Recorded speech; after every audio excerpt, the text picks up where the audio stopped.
Assalamualaikum warahmatullahi wabarakatuh. Perkenalkan, nama saya Muhammad Zidan Ramadan dengan NIM 201011201226. Saya dari kelas 04 SAKP 007, Prodi Akuntansi Program Sarjana Universitas Pamulang. Di sini saya akan menjelaskan suatu materi dengan judul Komunikasi dalam Organisasi untuk memenuhi salah satu tugas pada mata kuliah Perilaku Organisasional yang diampu oleh Bapak Eko Sasongko Priyadi. Tanpa lama-lama lagi, silakan disimak video penjelasan berikut ini. Kata komunikasi mungkin sudah tidak terdengar asing lagi telinga kita, karena pada nyatanya komunikasi selalu kita lakukan di kehidupan kita sehari-hari, baik itu dengan teman, dengan keluarga, atau bahkan dengan orang yang kita belum kenal sekalipun. Nah, yang jadi pertanyaannya di sini, apa sih komunikasi itu? Terdapat beberapa pengertian komunikasi organisasi menurut para ahli. Yang pertama, menurut Goldhaber, komunikasi organisasi merupakan proses menciptakan dan saling menukar pesan dalam satu jalinan hubungan yang saling tergantung satu sama lain untuk mengatasi lingkungan yang tidak pasti atau selalu berubah-ubah. Yang kedua, menurut Jelko dan Dance dalam Muhammad pada tahun 2007, komunikasi organisasi merupakan satu sistem yang saling tergantung yang mencakup komunikasi internal dan komunikasi eksternal.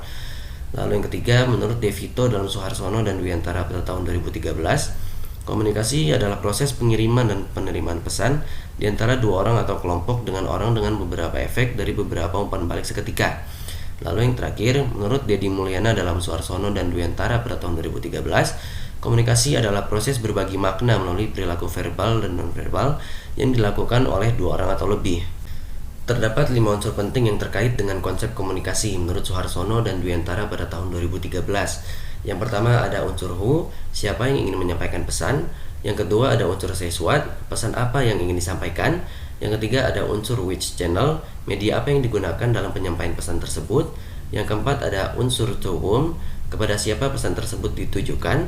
Dan yang kelima ada unsur with what effect, akibat yang terjadi apabila pesan tersebut telah tersampaikan kepada pihak yang dituju dan apa umpan baliknya yang akan diterima kepada kita. Dimensi-dimensi komunikasi dalam hubungan organisasi terbagi menjadi dua, yaitu komunikasi internal dan komunikasi eksternal. Menurut Jalkona dan J, komunikasi internal adalah komunikasi dalam organisasi itu sendiri, seperti komunikasi dari bawahan kepada atasan, dan komunikasi sesama karyawan yang sama tingkatan. Sedangkan komunikasi eksternal adalah komunikasi yang dilakukan organisasi terhadap lingkungan kerja, seperti komunikasi penjualan hasil produksi, dan lain-lain. Hambatan-hambatan pada komunikasi yang efektif. Menurut Harrington, besarnya masalah komunikasi adalah 9 dari 10 masalah dalam organisasi. Ini menggambarkan pentingnya komunikasi dapat menyebabkan masalah yang signifikan yang dapat mempengaruhi pertumbuhan organisasi tersebut. Yang pertama ada hambatan teknologi. Kratola dan Sereman membahas berbagai jenis hambatan teknologi untuk komunikasi. Yang pertama, contohnya seperti tidak ada program atau proses khusus, tidak cukup informasi dan penjelasan. Yang kedua, tidak memiliki keterampilan membaca. Dan yang terakhir, pemilihan media tidak buruk. Yang kedua ada hambatan semantik. Gangguan semantik menjadi hambatan dalam proses penyampaian pengertian atau ide secara efektif. Faktor pemahaman bahasa dan istilah tertentu serta kata-kata yang dipergunakan dalam komunikasi terkadang mempunyai arti yang berbeda, tidak jelas atau terbelit-belit antara pemberi pesan dan penerima pesan. Lalu yang terakhir ada hambatan manusiawi. Terjadi karena adanya faktor emosi dan prasangka pribadi, persepsi, kecakapan atau ketidakcakapan, kemampuan atau ketidakmampuan alat-alat panca indera seseorang, dan lain sebagainya. Menurut Robin Smoot, komunikasi bergantung pada komunikasi secara lisan, tulisan, dan nonverbal. Jadi mode komunikasi terbagi menjadi 3. Yang pertama ada komunikasi lisan. Contoh dari komunikasi lisan seperti rapat, video conferencing, dan telepon. Jadi pada komunikasi lisan ini kita dapat menyampaikan pesan yang ingin kita sampaikan secara langsung melalui lisan kita. Lalu yang kedua ada komunikasi tulisan. Contoh dari komunikasi tulisan adalah surat, PowerPoint, email, pesan singkat, blog, dan media sosial. Jadi pada komunikasi tulisan ini, kita tidak menyampaikan pesan yang ingin kita sampaikan secara langsung melalui lisan kita, melainkan kita tulis pada surat maupun media cetak, maupun media sosial ataupun media online yang tersedia pada internet. Lalu yang ketiga ada komunikasi nonverbal.